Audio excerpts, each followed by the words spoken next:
Good morning, students. Today we continue the first chapter, Business and Introduction. Today we discuss the last topic of this chapter, that is role of profit in the business. एक business में profit का क्या role है?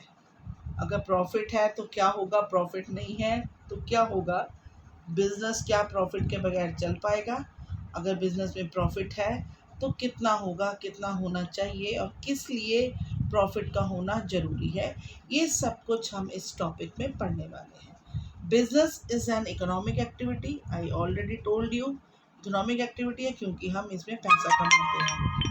सो earning profit is the main objective of every business. ज़्यादा से ज़्यादा profit कमाना ही हर बिजनेस का मेन ऑब्जेक्टिव होता है। अब हमारे पास क्वेश्चन ये राइज होता है, why businessman need profit? Profit चाहिए किस लिए होता है? प्रॉफिट होता, मेन मोटिव तो होता है, पर उनका बिजनेसमैन का क्या नीड होती है प्रॉफिट की? There are few reasons. One is for survival. Survival means लंबे समय तक चलते रहना। A business and businessman cannot survive for a long time with profit. The basic objective of any organization is to ensure that it continue to survive and exist in the future. कहते हैं कि profit जो है can not survive for a long time without profit. Without profit जो है कोई भी businessman या कोई भी बिजनेस जो है वो ज़्यादा लंबे समय तक नहीं चल सकता। The basic objective of any organisation, किसी भी बिजनेस ऑर्गेनाइजेशन का जो बेसिक ऑब्जेक्टिव होता है वो ये होता है कि उसे लगातार फ्यूचर में प्रॉफिट होता रहे, तभी वो लॉन्ग लॉन्ग टाइम के लिए अपना बिजनेस चला सकता है। Next point is expansion and growth. अब बिजनेस सरवाइव तो करता रहा लंबे समय तक, पर अगर उसमें कोई ग्रोथ नहीं है, कोई एक्सपेंशन नहीं है, तो उस बिजनेस का भी कोई फ़ायदा नहीं होता है। तो नेक्स्ट पॉइंट हमारा आता है कि प्रॉफिट किस लिए चाहिए, क्या रोल है प्रॉफिट का? Expansion and growth. Every business enterprise wants to expand its business. Expansion needs sufficient amount of capital. कहते हैं कि हर बिजनेस को ये चाहता है कि वो आगे से आगे बढ़ता जाए, और बढ़ने के लिए, बिजनेस को ग्रो करने के लिए, फैलाने के लिए हर किसी को सफिशिएंट अमाउंट कैपिटल की ज़रूरत पड़ती है। वो कहाँ से आएगा? Profit act as a source of finance to meet expansions requirement of the business. कहते हैं कि प्रॉफिट ही एकमात्र सोर्स ऐसा है फाइनेंस का जो कि बिजनेस को एक्सपेंड करता है, एक्सपेंशन लाता है बिजनेस के अंदर और बिजनेस आगे बढ़ता है। Next is measure of efficiency. Efficiency, हम कहते हैं ना कौन सा बिजनेस बहुत एफिशिएंटली चल रहा है, इसका मतलब ये है जो बिजनेस लगातार लंबे समय तक चलता जा रहा है और लगातार उसमें ग्रोथ हो रही है, उसमें लगातार बढ़ोतरी होती जा रही है, तो हम जो है प्रॉफिट के मार्जिन से ही मानते हैं कि ये सब हो रहा है। तो एक प्रॉफिट जो है एफिशिएंसी को मेजर करने का भी एक तरीका है। The efficiency can prosperity of a business is measured through the profit it earn. Higher profit indicate the efficient working of business. कहते हैं जितना भी एक प्रॉफिट जो है वो एक मेजरमेंट है किसका? बिजनेस की प्रॉस्पेरिटी और एफिशिएंसी को ना कैलकुलेट करने का, और जितना ज़्यादा प्रॉफिट होगा वो ये हमें बताएगा कि बिजनेस उतना अच्छा चल रहा है। Next is reward of risk bearing.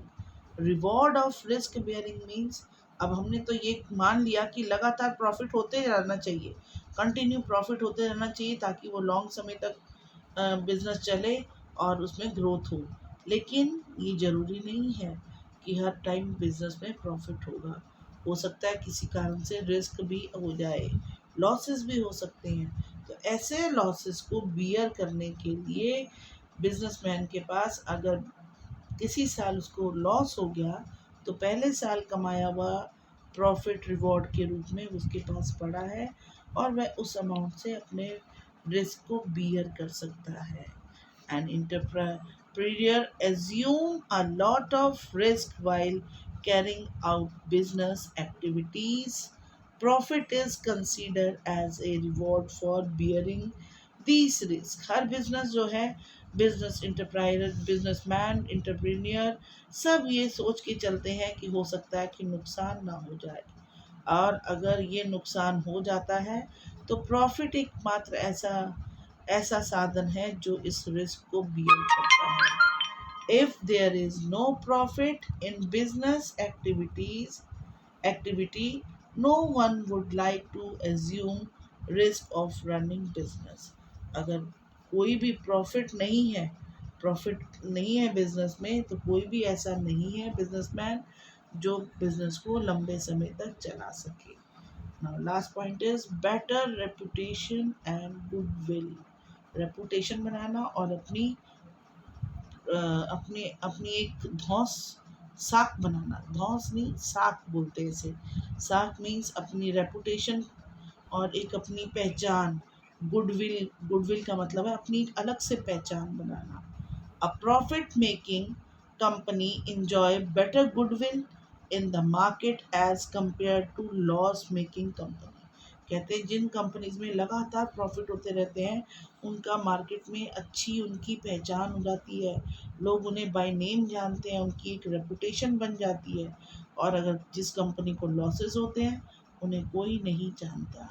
A company with better goodwill is able to attract and retain talented workforce. ये प्रॉफिट ही है, गुडविल ही है, ये सब हमारे को क्या करती है, ये शो करती है कि बिजनेसमैन कितना टैलेंटेड है और कितने अच्छे तरीके से वो अपनी वर्कर्स से काम करवा रहा है। It become easy for such a firm to raise loan and obtain credit.